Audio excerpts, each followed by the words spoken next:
अस्सलाम वालेकुम, आप देख रहे हैं डॉन न्यूज़। मैं मेज़बान अब्दुल गफ्फार पुराब रिप्ले के एक और एपिसोड के साथ। तो जनाब, पाकिस्तान और वेस्ट इंडीज़ के दरमियान सीरीज़ का आगाज़ तो पीर को होगा, लेकिन पाकिस्तान सुपर लीग के ड्राफ्ट कल नेशनल क्रिकेट अकेडमी जो कि अब हाई परफॉर्मेंस सेंटर लाहौर है, वहाँ पर दिन को 3 बजे शुरू होंगे। बहुत एक्साइटमेंट है इन ड्राफ्ट के हवाले से। कल पाकिस्तान क्रिकेट बोर्ड ने फाइनली जो रिटेंशन हैं वो अनाउंस कर दी हैं। आपके सामने सारी रिटेंशन मौजूद हैं। पिक ऑर्डर्स भी आपको पता ही है। लाहौर कलंदर्स की पहली पिक है, उसके बाद फिर तमाम टीमों की पिक्स हैं, रैंडम पिक्स भी उसके बाद मौजूद हैं। कौन सी टीम कल कौन से खिलाड़ी को पिक कर सकती है, इस हवाले से आज हमने खुसूसी प्रोग्राम तश्कील दिया है। आपके जितने सवालात हैं आप आज रिप्ले के हैशटैग के जरिए सोशल मीडिया पर भी दे सकते हैं। हम अभी लाइव सवाल भी आपके ले लेंगे। कोई खास क्यूरी, कोई रूल्स के हवाले से आप बात जानना चाहते हैं तो वो भी हम बात आपके साथ जो है वो क्लियर करेंगे, आपको सारी इन्फॉर्मेशन दे देंगे। तो पाकिस्तान सुपर लीग के ड्राफ्ट पर बात करने से पहले आपको अपडेट देते चलें कि पाकिस्तान और वेस्ट इंडीज़ के दरमियान सीरीज़ का आगाज़ तो पीर को होगा। वेस्ट इंडीज़ की टीम के कैंप में 1 से 2 कोविड टेस्ट के मुस्बत आने की इत्तला है। वेस्ट इंडीज़ क्रिकेट बोर्ड ने एक बयानिया आज ज़रूर जारी किया, एलामिया जारी किया कि उनकी टीम आज शेड्यूल के मुताबिक प्रैक्टिस करेगी, और साथ साथ ये लिखा कि आज किसी वक्त वो इस हवाले से एक अपना ऑफिशियल रिस्पॉन्स भी जारी करेंगे। So we are looking forward, because अब तक कल रात से जब भी खबर आई थी वेस्ट इंडीज़ क्रिकेट बोर्ड ने खामोशी इख्तियार कर रखी है। नेशनल स्टेडियम कराची में क्या सूरत हाल है वो भी अपने नुमाइंदे से हम आपको लाइव अपडेट जो है वो फराहम करेंगे। लेकिन अब बात करते हैं पाकिस्तान सुपर लीग के ड्राफ्ट की, और बहुत सारे अगर हम बात करें इसमें रूल्स हैं, रेगुलेशंस हैं, रिटेंशंस के क्या सारे कवानीन हैं, किन टीमों के पास क्या ऑप्शन है, इस पर बड़ी डिटेल बात करेंगे। हमें ज्वाइन करें कनाडा से साकिब शाह, जो कि अब खुद को PSL का फ़ैन भी कहते हैं, लेकिन काफ़ी हद तक इसके एक्सपर्ट बन चुके हैं और साकिब की बड़ी इन डेप्थ नॉलेज होती है। साकिब, बहुत बहुत शुक्रिया ज्वाइन करने के लिए। और मैं सबसे पहले तो जानना चाहूँगा, जो लोगों के जहन में भी सवाल है साकिब, कि पहली पिक क्या हो रही है। मुझे पता है आप बायस्ड होंगे थोड़े से लाहौर कलंदर्स और फ़खर जमान की तरफ। जी, अस्सलाम वालेकुम गफार भाई, thanks for inviting me on the show. बिल्कुल जी, कनाडा में बिल्कुल सुबह के 7 बजे हैं, मगर रातों को नींदें ही कहाँ आ रही हैं। पाकिस्तान सुपर लीग का ड्राफ्ट जब से है, जहन में रातों को ख्वाब भी इसी चीज के आ रहे हैं मुझे। और आपने यकीनन ये ख्वाब देखा होगा कि लाहौर कलंदर्स ने पहले फ़खर जमान को पिक कर लिया है ना, यही ख्वाब है आपका? बिल्कुल, ख्वाब भी यही है और हो भी यही रहा है। और उमर फारूक तो ESPN क्रिकेट इन्फो के ऊपर अपने आर्टिकल में लिख भी चुके हैं, it's writing on the wall, के लाहौर कलंदर की पहली पिक जो है वो फ़खर जमान ही है। और मेरा ख्याल में बिल्कुल बड़ी स्ट्रॉन्ग पिक है। और फ़खर जमान ने हमेशा से लाहौर कलंदर के लिए परफॉर्म किया है। लाहौर कलंदर का टॉप स्कोरर होते हैं और उनका बड़ा एक मशहूर नारा है कि ज़ायम कलंदर डजरना। तो बिल्कुल definitely it's a first pick. और ये नारा जो है ना, साकिब भाई को पूरा याद है, इतने ये पक्के वाले कलंदर और फ़खर जमान के फ़ैन है। बहरहाल पिक्स आपके सामने मौजूद हैं, रिटेंशन मौजूद हैं। इंपॉर्टेंट चीज़ है साकिब, कल जो रिटेंशन अनाउंस हुई, हमें काफ़ी हद तक टीमों की पॉलिसी समझ में आ गई कि वो क्या करना चाह रहे हैं। इस्लामाबाद ऑब्वियसली और कोयटा मुझे लगता है कि बहुत ज़्यादा इस दफ़ा रीवैम्प की तरफ गए हैं। उसकी वजह समझ में आती है कि कोयटा की परफॉर्मेंस भी अच्छी नहीं थी, इस्लामाबाद भी शायद अपने आप को थोड़ा बेहतर करना चाह रहा है। उनके नए कोच भी आए हैं, शायद उनकी इनपुट भी इसमें होंगी। इसी तरह के पेशावर की बात करें, I think they have pretty solid foreign retention, जो कि उन्होंने लास्ट ईयर इन्वेस्ट की थी, वो दे कम गुड फॉर देम। उनको बहुत अच्छा एक रिटेंशन का जो है इस टाइम रोस्टर मिल गया, जिसके अंदर टॉम कॉलो, कैटमोर हैं, बहुत सारे और प्लेयर्स हैं। आपकी पहले तो क्या राय है साकिब, जो रिटेंशन कल अनाउंस हुई हैं?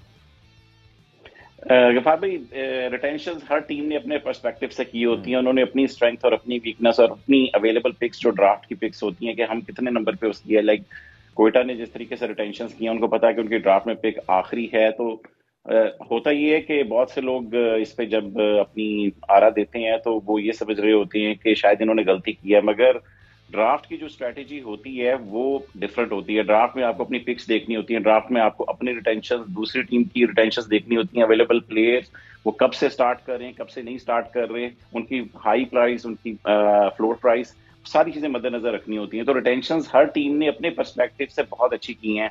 अगर आप देखें कि कोयटा ग्लैडिएटर्स ने बड़ी अच्छी ट्रेड्स कर ली हैं, उनको बैटिंग में जो प्रॉब्लम्स पिछले साल आ रही थी उन्होंने अपनी सॉर्ट आउट की हैं। अब उनको जाके ड्राफ्ट में उनको अपनी बॉलिंग सॉर्ट आउट करनी पड़ेगी। लाहौर कलंदर ने अपने कोर को रिटेन कर लिया, सारी टीम्स ने अपने कोर को रिटेन कर लिया। कुछ टीम्स के कोर जो है उनको अनफॉर्चुनेटली रिलीज करने पड़ गए हैं, क्योंकि ड्राफ्ट के डायनेमिक्स इस तरह के होते हैं। तो all the teams retentions, they are all looking good. आपने जैसे बात की कोयटा ग्लैडिएटर्स की, आई थिंक उनको तो ज़रूरत थी साकिब के उनको कोई बूस्ट मिले, उनके पास कुछ फोर्स ऐड हो जाए। बट ये मुझे नहीं पता था कि बाकी टीम्स उनके इस मसले को समझते हुए और इस चीज़ पर उनको मुझे लगता है बड़ी हद तक हम ये कह सकते हैं, I think they got a pretty कहते हैं ना फेवरेबल सॉर्ट ऑफ एनवायरनमेंट, जहां मुल्तान राजी भी हो गया जेम्स विंस की सूरत में, वो वहां चले गए। आई think it's a very surprising move for me. Definitely James Vince की जो सरप्राइज मूव हुई है उसके पीछे कोई रैशनल अभी तक मुझे भी पता नहीं चल सका कि मुल्तान सुल्तान का क्या रैशनल है। जेम्स विंस जैसा प्लेयर जिसकी बहुत जबरदस्त फॉर्म लगी हुई है इस टाइम पे, वो जेसन रॉय, रायले रूसो के लेवल या उनसे ऊपर परफॉर्म कर रहा है। अगर आप देखें सिडनी सिक्सर्स को टाइटल जितवाया उसने, one of the top scorer of the big bash थे। तो जेम्स विंस का मुल्तान को जाना इन माय ओपिनियन, वो धचका और कोयटा में आना बहुत अच्छी उनके लिए बड़ी अच्छी आमद है, क्योंकि कोयटा के पिछले साल प्रॉब्लम ये हो रही थी कि कोयटा के प्लेयर्स की अवेलेबिलिटी के इश्यूज थे, इंजरीज के इश्यूज थे। क्रिस गेल भी जल्दी 2 मैचेस खेल के चले गए, फैफ डुप्लेसी इंजर्ड हो गए, रसल इंजर्ड हो गए। तो उसमें एक इस तरह का प्लेयर मिल जाना कि जेम्स विंस, उनको पता है कि ड्राफ्ट में उनकी 6वें नंबर के ऊपर बारी है प्लाटिनम में, तो जेम्स विंस उनको शुरू में मिल गए हैं, तो it's very strong sign in. उसके अलावा इफ्तिखार अहमद मिडल ऑर्डर में उनको बड़ी अच्छी स्टेबिलिटी भी देते हैं और पावर हिटिंग भी देते हैं। वो मैच फिनिशर भी हैं, जिस तरीके से उनकी नेशनल T20 में फॉर्म गई थी। जी। तो डेफिनेटली ये बहुत अच्छी साइनिंग्स हैं। इसके अलावा कोयटा ग्लैडिएटर्स ने आजम खान को ट्रेड कर लिया है। आजम खान वहां पर इस्लामाबाद यूनाइटेड में कीपिंग करेंगे, तो I guess very good move for Azam Khan as well. चलिए लाहौर कलंदर्स शुरू करते हैं, उससे पहले कुछ रूल्स भी जनाब बता देते हैं। बहुत सारे लोगों को रूल्स पता है, लेकिन कुछ लोग पूछते हैं बार बार, डिजिटल में मैसेज आते हैं। देखिए जो पहले 3 आपकी कैटेगरीज हैं, जिसके अंदर प्लैटिनियम है, फिर आपकी डायमंड है, गोल्ड है, यहाँ 3-3 पिक्स कर सकते हैं। और ऑब्वियसली इन तीनों पिक्स में आपके पास गैर मुल्की खिलाड़ी भी आपको सारे उठाने नहीं, मतलब एक कम अज़ कम एक उठाना है, और इसी तरह आप एक आपको मुल्की खिलाड़ी भी उठाना है, तो मिक्स एंड मैच करके। इसी तरह फिर आपके पास 5 पिक्स आप कर सकते हैं सिल्वर में, 2 इमर्जिंग हैं, 2 आपकी सप्लीमेंट्री पिक्स हैं। लेकिन साकिब, मुझे भी कभी कभी इसमें रूल्स आगे पीछे हो जाते हैं। जो आपके फॉरेन प्लेयर्स वाला मामला है 18 रुकनी स्क्वाड में, कितने कोई आप पहले 3, चूंकि ऑब्वियसली सारे बड़े खिलाड़ी तो आपको पहले 3 कैटेगरीज में मिल जाते हैं जो बड़े नाम होते हैं, तो कितने हम गैर मुल्की उठा सकते हैं? क्या मुल्की जरा मेरी भी यादाश्त जो है वो ताज़ा कर दीजिए और लोगों को भी अंदाजा हो जाएगा। जी गफार भाई, इसमें यह है कि पहली जो 9 पिक्स होती हैं उसमें आपने कम से कम भी 3 उठाने होते हैं। एटलीस्ट एक प्लैटिनम में उठाना होता है, एक डायमंड में उठाना होता है, और इसके बाद आप गोल्ड और सिल्वर में या गोल्ड में भी एक उठाएंगे, तो ताकि आपके 3 पूरे होंगे। तो पहली, इस तरह एक एग्जांपल मैं आपको दे दूं, बहुत से लोग को मिसकंसेप्शन है कि लाहौर कलंदर्स ने 8 रिटेंशन की हुई हैं, इनमें सिर्फ 2 फॉरेन प्लेयर्स हैं, तो वो समझ रही हैं कि शायद अब इनको एक फॉरेन ही उठाना, जबकि ऐसा नहीं है, क्योंकि वो जो 3 रिटेंशन हैं वो सिल्वर में हुई हैं। मगर इनसे पहले इनकी गोल्ड कैटेगरी आएगी, तो जो पहली 9 पिक्स में जो 3 फॉरेन प्लेयर्स पिक करने होते हैं वो प्लैटिनम, डायमंड और गोल्ड में होते हैं, जबकि लाहौर कलंदर के वो सिल्वर के प्लेयर हैं। तो इस वजह से कल लाहौर कलंदर अपना जो पहला प्लैटिनम प्लेयर है डेफिनेटली फकर को पिक कर सकती है। इसके अलावा सप्लीमेंट्री में आप एक और उठा सकते हैं, तो total all together 6 foreign players आप पिक कर सकते हैं। बिल्कुल ठीक। और अब आपके ज़हन में भी सवाल आ रहा होगा, जो लोग देख रहे हैं, कुछ लोगों ने पूछा भी कि भाई ये डिसाइड कैसे होता है। तो नदीम उमर साहब ने बताया था मुझे इस बार भी कि जो पहली 6 पिक्स हैं वो आपकी एक तरह से लक फैक्टर है, जिसमें आपको याद होगा एक दफ़ा आप पुगम पुगाई कर लें, जो बचपन में हम सब करते रहे हैं, वो भी हो चुकी हुई है। वो आप बैट फेंक दें, बैट जिसकी दानेबाज है वो भी हो चुका हुआ है। रैंडम आप जो पर्चे निकालते हैं, सबने एक गेम भी बचपन में खेला हुआ है, तो यहाँ पे शुरुआत तो वैसी होती है। उसके बाद जितने जो पिक्स हैं वो एक रैंडम सॉफ्टवेयर है जिसके थ्रू ये सारा कुछ वो डिसाइड करता है। और नदीम उमर साहब के मुताबिक, कि मुझे भी समझ नहीं आई वो कैसे करता है, तो ये तो मैंने आप लोगों पे, नदीम भाई पे भी छोड़ा कि वो क्या कहते हैं। लेकिन बहरहाल ये एक बड़ी एक मच नीडेड इन्फॉर्मेशन थी जो कि देनी थी। और इसी तरह अगर हम बात करें, चले वापस आते हैं साकिब, जो पिक्स है लाहौर कलंदर्स का, जैसे हमने कहा, एक तो पहली पिक तो हमें साफ दिखाई दे रही है, लेकिन आपके ख्याल में जो रिटेंशन हुई हैं और जो उनके पास अब तमाम कैटेगरीज में ऑप्शंस हैं, क्या सोच रहे होगा लाहौर कलंदर्स? मुझे लगता है कि उनको ओपनर की जरूरत है, वो तो फखर की सूरत मिल जाएगा, बट अपनी बॉलिंग को भी स्ट्रांग करना चाहेंगे। देखिए, लाहौर कलंदर की बॉलिंग ऑलरेडी बहुत स्ट्रांग है। अगर आप शाहीन शाह अफरीदी को देखते हैं, उन्होंने रिटेन किया हुआ है, इसके अलावा हारिस रऊफ और राशिद खान भी हैं। तो लाहौर कलंदर की प्रॉब्लम जो है वो बॉलिंग में सॉर्ट आउट है। वो शायद ड्राफ्ट में चल के एक आधा और फॉरेन स्पिनर्स शायद उठा ले, जिस तरह हिस्टोरिकली वो सीखोगे, पर्सना को पिछले 2 सीजन से पिक कर रहे हैं। मगर ये कि वो ज्यादातर जो लाहौर कलंदर अपने गोल्ड राउंड में उनकी 3 पिक्स हैं, और ऑल टुगेदर गोल्ड राउंड में 4 ही पिक्स हैं, 4 में से 3 जो है लाहौर के, क्योंकि बाकी टीम ने गोल्ड कैटेगरी अपनी रिटेन की हुई है। तो लाहौर कलंदर उसमें बहुत से डायमंड के जो प्लेयर्स होंगे, उन जिनकी कैटेगरी, जिनकी फ्लोर कैटेगरी जो होगी वो डेलीगेशन गोल्ड में आ रही होगी, लाहौर कलंदर उसमें से एटलीस्ट 2 बैट्समैन पिक करेगी और वहां से अपनी बैटिंग को सॉर्ट आउट करेगी। इसके अलावा अगर आप देखें, मुल्तान सुल्तान का तो बड़ा ऑब्वियस नजर आ रहा है गफार भाई कि मुल्तान सुल्तान सबसे हॉट पिक इस टाइम पे मुल्तान सुल्तान के पास अवेलेबल होगी और वो मोस्ट लाइकली जेसन रॉय की तरफ चलेंगे। अगर आप कराची किंग्स की बात करें तो कराची किंग्स जो है वो जी अपनी जी। बॉलिंग को सॉर्ट आउट करने की कोशिश करेगी, तो वो मोस्ट लाइकली क्रिस जॉर्डन की तरफ जाएंगे। अगर आप इस्लामाबाद यूनाइटेड की बात करें तो उन्होंने कॉलिन मनरो को पिक नहीं किया, रिटेन नहीं किया, मोस्ट लाइकली वो ड्राफ्ट में चल के दोबारा पिक करेंगे। था बहुत सारे लोग प्रोग्राम देख रहे हैं, तो आप अपने सवाल आज रिप्ले के हैशटैग के जरिए भेजिए, हम अभी इसको कुछ देर में शामिल करेंगे। साकिब, रिटेंशन की जो लिस्ट है उसको सामने लेकर आते हैं और फिर हमें थोड़ा और मजीद अंदाजा होगा कि तमाम टीमों के पास इस वक्त क्या स्ट्रेंथ और वीकनेसेस हैं। और अगर हम बात करते हैं पहले तो इस्लामाबाद यूनाइटेड की, आसिफ अली उनके पास हैं, हसन अली हैं, शादाब खान हैं, फ़हीम अशरफ हैं, अली घेल्स हैं, Mohammad Wasim junior, Azam Khan, Paul Stirling. सो आपके ख्याल में पहली मरतबा शायद ऐसा हुआ है कि दो इनके मेन कोर प्लेयर जिसमें इफ्तिखार शामिल हैं और इसी तरह अगर हम बात करें हुसैन तल्लत की तो वो रिलीज़ हुए हैं। क्या लगता है अजहर महमूद अब उनके नए हेड कोच भी हैं, क्या आपको लगा इस पिक से किस तरफ जाना चाह रहे हैं?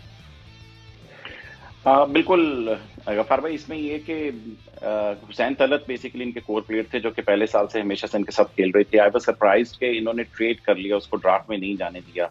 तो चूंकि वो ट्रेड हो गए और मुल्तान सुल्तान में चले गए हैं तो डेफिनेटली मेरे ख्याल में उनकी प्लेइंग 11 में शायद जिस दफा जो ये कोर बनाना चाह रहे होंगे उसमें उनकी शायद जगह नहीं बन रही थी, जिसकी वजह से उन्होंने उनको ट्रेड करके मुल्तान सॉरी पेशावर जल्मी में गए हैं, सॉरी पेशावर में गए हैं, उसमें गए थे। चले मैं अभी वो देख, हाँ ठीक है, जल्मी में गए हैं। बिल्कुल उस तरह के, हाँ जी बिल्कुल, हुसैन तलत जल्मी को उस तरह के एक प्लेयर की जरूरत थी क्योंकि इमामुल हक को वो रिटेन नहीं कर सके, और इस तरह का एक प्लेयर जो वन डाउन पोजीशन के ऊपर स्टेबिलिटी देता हो।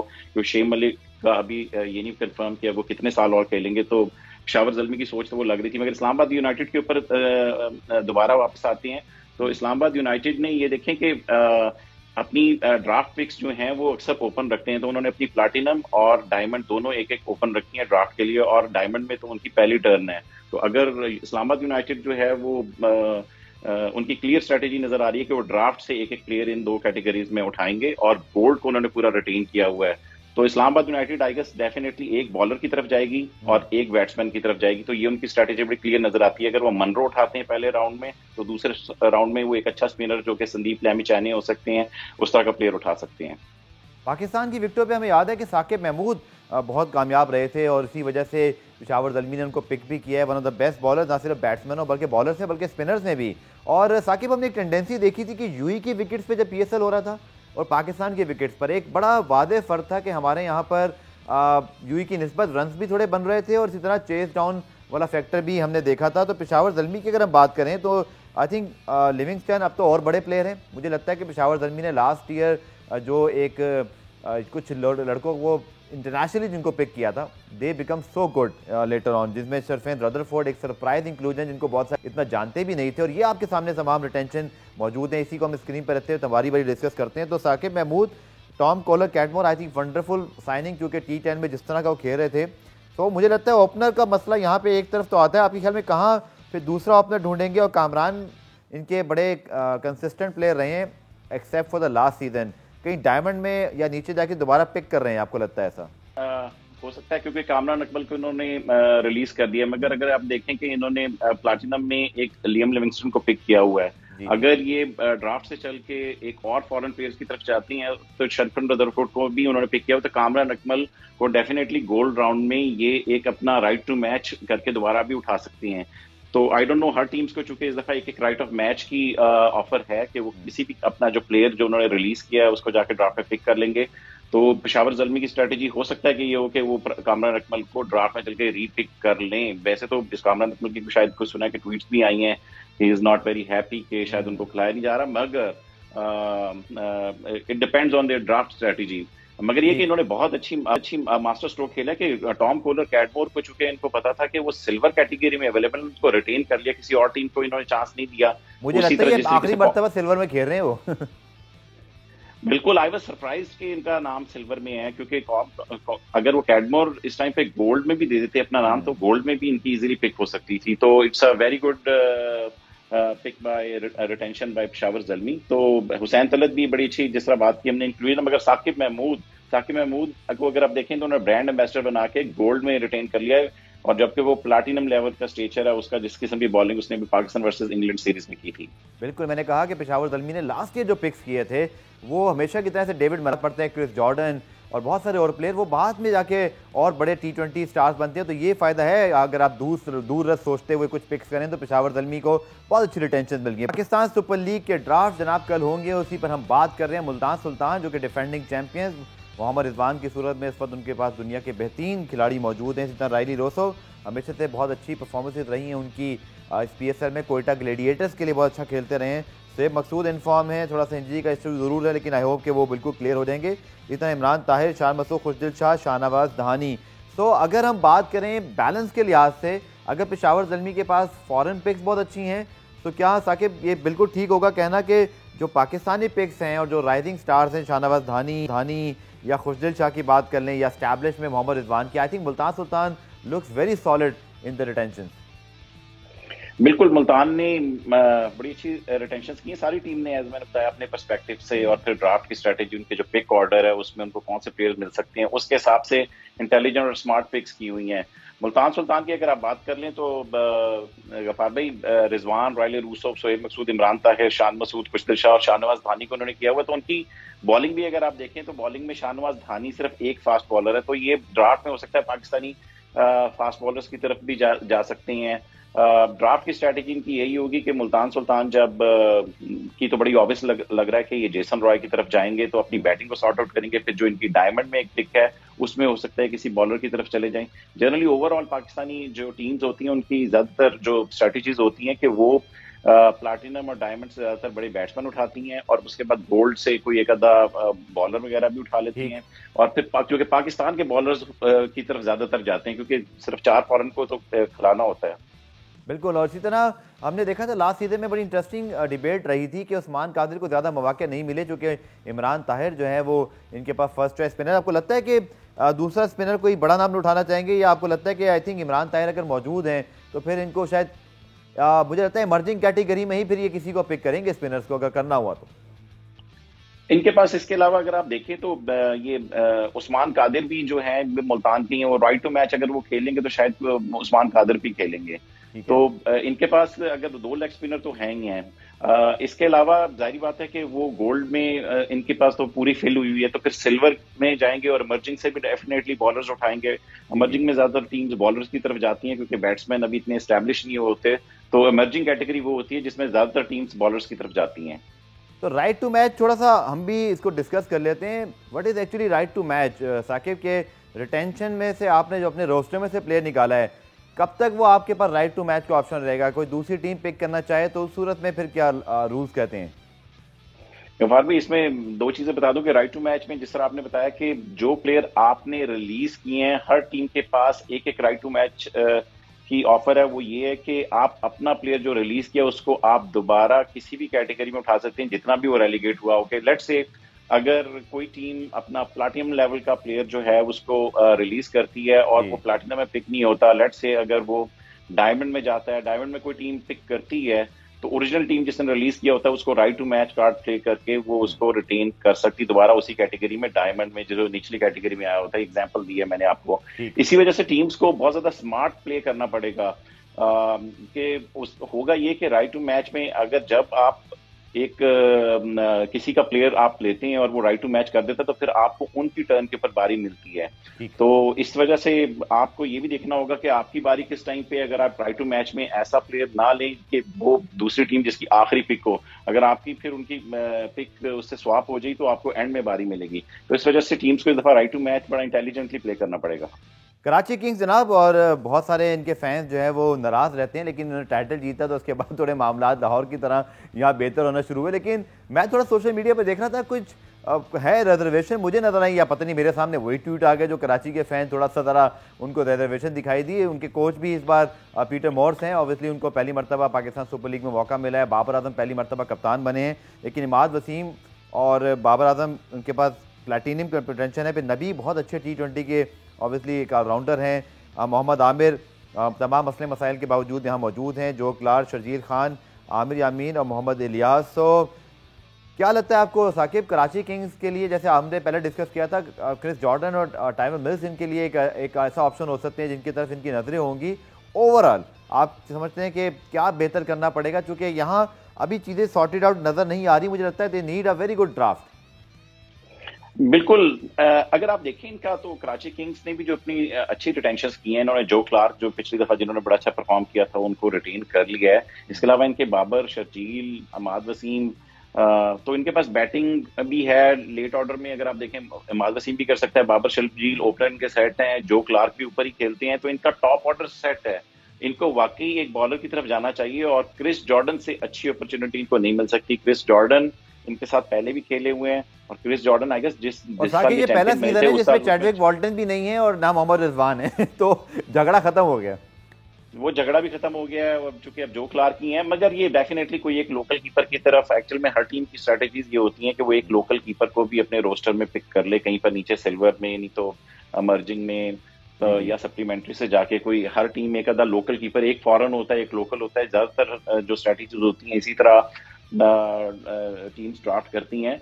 तो कराची किंग्स जॉर्डन के बाद फिर हो सकता है कि इनकी एक डायमंड भी ओपन है, उसमें कोई फिर बैट्समैन उठा लें और फिर सिल्वर में जाएं। और सिल्वर में तो बहुत से फॉरेन प्लेयर्स आपको, काउंटी क्रिकेट के बहुत सी टीम्स के आपको बैट्समैन, बॉलर्स, हर तरह की ऑप्शंस अवेलेबल होती हैं और इस दफा भी सिल्वर में अच्छी ऑप्शंस अवेलेबल हैं।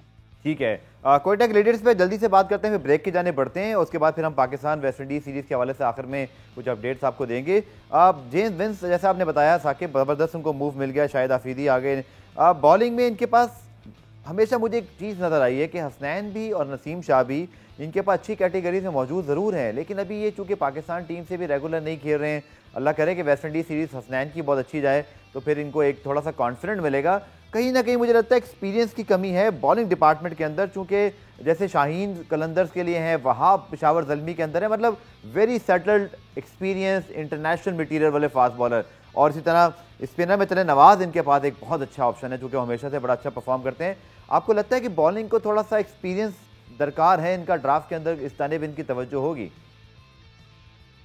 साकिब को हम बिल्कुल डेफिनेटली गफार भाई, कोयटा ग्लैडिएटर्स का ये कि इन्होंने काफी अपनी शाहिद अफरीदी को अपनी तरफ लेके हैं, तो इनके पास लेग स्पिनर आ चुके हैं। साथ में अगर आप देखें तो इनके पास इन्होंने फास्ट बॉलर्स को भी रिटेन किया हुआ है, हसनैन और रसीम। तो आपने जो बिल्कुल ठीक बात की कि इनके पास वो नहीं है डिपेंडेबल फास्ट बॉलर। इनके पास बिल्कुल जो T20 के स्पेशलिस्ट होते हैं, देखें जब चैंपियन बने थे इनके पास डीजे ब्रावो थे, सोहेल तनवीर इनके पास थे। तो जो एक स्ट्रीट स्मार्ट T20 बॉलर होता है, पिछले 2 सीजन से मिस कर रहे हैं। इनको इस ड्राफ्ट में एक T20 स्पेशलिस्ट फास्ट बॉलर होता है, उसकी तरफ जाना पड़ेगा। हो सकता है टिमल मिल्स की तरफ भी दोबारा ये देख सकती हैं, अगर आयरलैंड में इनकी बारी आ रही है, इनको कोई बैट्समैन नहीं मिलता तो टिमल मिल्स को भी पिक कर सकती हैं। मगर इन्होंने स्पिन डिपार्टमेंट में अगर आप देखें तो नवाज भी इनके पास हैं और फिर ये right to match Zahid Mahmood पे भी खेल सकते हैं। तो स्पिन डिपार्टमेंट भी इनका ये है, मगर T20 स्पेशलिस्ट फास्ट बॉलर आपने सोहेल तनवीर का जिक्र किया तो ब्रेक के बाद आके साकिब मैं आपसे जरूर बात करूंगा कि मुल्तान सुल्तान ने जीती थी तो सोहेल तनवीर भी और Imran Khan senior was one of their very influential performer. उसमें शाहनवाज दानी, ये तीनों ने मिलकर आउटस्टैंडिंग बॉलिंग की थी। मुझे लगता है रिजवान की बैटिंग, सोहेब मकसूद की जानहाना बैटिंग और फिर बॉलर्स ने बेसिकली टाइटल जितवाया था। लेकिन क्या ये दोबारा प्लेयर्स इनको मिल पाएंगे और ये सोहेल या इमरान खान सीनियर का इस ड्राफ्ट में क्या मुस्तकबिल होगा? बहुत सारे लोगों ने पूछा है साकिब डिजिटल पर कि ओवरसीज प्लेयर की कंप्लीट लिस्ट कब आएगी, तो पता नहीं, मुझे लगता है कल ही आएगी जब वो ड्राफ्ट शुरू होंगे। और कल भी पीसीबी ने सिर्फ प्लैटिनम और गोल्ड के बल्कि डायमंड और प्लैटिनम के कुछ प्लेयर्स का नाम लिया। लेकिन चलें इस बार कुछ डिफरेंट अंदाज से हो गया, लेकिन लिस्ट तो खैर मीडिया में आ चुकी थी। आखिर में इससे पहले कि पाकिस्तान वेस्ट इंडीज सीरीज पे मुझे आखिर में बात करनी है Shakib, Imran Khan senior was very influential और सोहेल तनवीर जैसे आपने कहा कि हमेशा T20 के बड़े वैल्यूबल प्लेयर रहे हैं, तो इन दोनों के हवाले से आपकी क्या राय है? बिल्कुल, एक्चुअल में प्रॉब्लम मुल्तान की हो जाती है, जो टीम जीत जाती है गफार भाई उसकी कैटेगरीज बड़ी अप हो जाती हैं, उसकी रिटेंशंस बड़ी स्ट्रांग होती हैं। तो इनके पास प्रॉब्लम ये थी कि इनकी गोल्ड कैटेगरी में 5 प्लेयर थे जिसमें से सिर्फ मैक्सिमम आप 3 को रिटेन कर सकते हैं। तो ये प्रॉब्लम आई जिसकी वजह से मुल्तान सुल्तान इमरान खान सीनियर को नहीं कर सकी। हो सकता है कि वो राइट टू मैच जाके इमरान खान सीनियर के ऊपर ही खेले, it all depends on their strategy, मगर it's a big miss. Sohail Tanvir is a very good opportunity, जो ड्राफ्ट में बड़ी अच्छी अपॉर्चुनिटी होगी जिन टीम्स को एक्सपीरियंस बॉलर चाहिए होगा। सोहेल एंडी फ्लावर आ रहे हैं तो मुझे लगता है वो मेरे इत्तला के मुताबिक लाहौर में मौजूद होंगे, तो बहुत ज़बरदस्त क्रिकेट ब्रेन है, तो मुझे कोई डाउट ही नहीं है कि वो अच्छी पिक्स करेंगे। आखिर में क्विकली बात कर लेते हैं पाकिस्तान वेस्ट इंडीज़ सीरीज, जिस पर कुछ हमें कल कहते हैं ना क्लाउड हुआ, जब केसेस हमें रिपोर्ट हुए, हमें पता चला, जो कि अभी तक officially West Indies cricket board ने इस हवाले से बयान जारी नहीं किया, but they also give hint के बार बार कह रहे हैं बताएंगे बताएंगे, बट 24 घंटे हो जाएंगे फिर कुछ देर बाद, तो पता नहीं कब बताएंगे। लेकिन इमरान सिद्दीक इस वक्त मौजूद है नेशनल टीम कराची के अंदर। अच्छी बात यह कि ऑन ट्रैक है इमरान, ऐसे ही है? और आपके ख्याल में जब वेस्ट इंडीज़ टीम आएगी तो पता चलेगा इस वक्त क्या सूरत हाल है स्टेडियम के अंदर? बिल्कुल गफ्फार, जिस तरह कल एक खामोशी छाई हुई थी पाकिस्तान और वेस्ट इंडीज़ की सीरीज़ पर, ये खबरें भी आई कि कोरोना टेस्ट जो है वो कुछ खिलाड़ियों के मस्बत आए, लेकिन वेस्ट इंडीज़ ने अभी तक इस पर खामोशी इख्तियार की हुई है। लेकिन खुशाइन बात यह है कि सीरीज़ ऑन है और पाकिस्तान और वेस्ट इंडीज़ के दरमियान जो सीरीज़ है वो शेड्यूल के मुताबिक अब खेली जाएगी। यहाँ ब्रॉडकास्टर्स भी अपना काम तेज़ी से सरअंजाम दे रहे हैं और मेरे अकब में अगर आप देख सकें विकेट्स बनाने का सिलसिला भी जारी है और ब्रॉडकास्टर्स भी अपने काम में जो है वो मसरूफ़ हैं।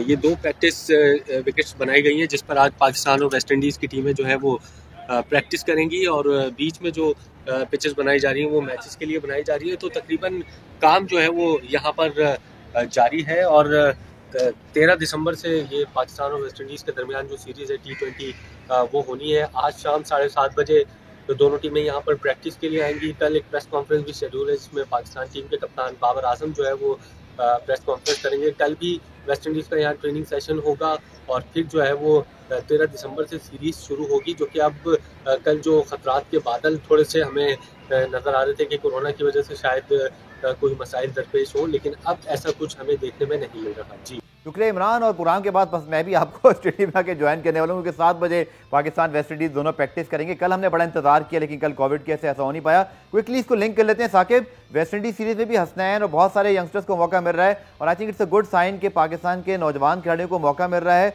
और इंशाल्लाह इन्हीं में से फिर प्लेयर्स हमें कहीं ना कहीं PSL में खेलते हुए इस बार भी दिखाई दे सकते हैं। और अगली पिक्स के लिए जब नेक्स्ट ईयर इंशाल्लाह जब पिक्स हो रहे होंगे तो आपके बहुत सारे यंगस्टर्स मजीद तैयार होंगे सीरीज़ को और बहुत सारी सीरीज़ जो आगे आ रही हैं।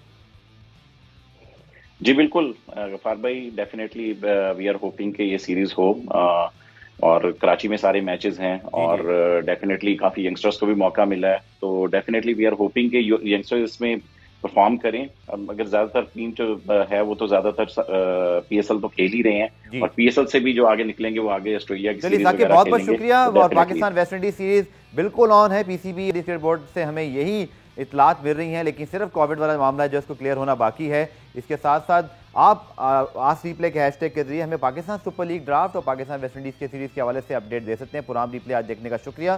कल दोबारा आपसे मुलाकात होगी, तब तक के लिए अल्लाह हाफिज़।